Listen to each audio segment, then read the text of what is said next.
Briefing du ministère russe de la Défense. Les forces armées de la Fédération de Russie poursuivent l'opération militaire spéciale en Ukraine.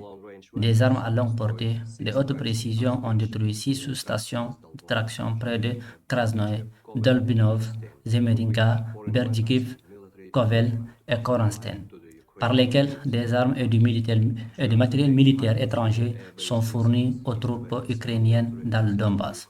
Au cours de la journée, des missiles aériens de haute précision ont touché 27 ressources militaires de l'Ukraine, détruit 4 postes de commandement, un dépôt de munitions près de Slavensk dans la République populaire de Donetsk, le quartier général du groupe terroriste du secteur droit à Novodorsk, ainsi que 16 des points forts et des zones de concentration d'effectifs et d'équipements militaires.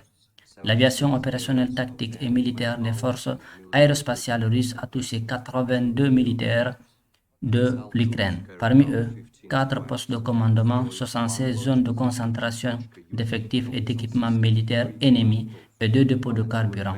Les troupes de missiles ont effectué 15 frappes, détruit une position de lancement du système de missiles tactiques Toshkau, 3 postes de commandement, une batterie d'artillerie et 10 zones de concentration d'effectifs et de matériel militaire. Jusqu'à 40 personnes, 17 véhicules blindés et voitures ukrainiennes ont été détruits.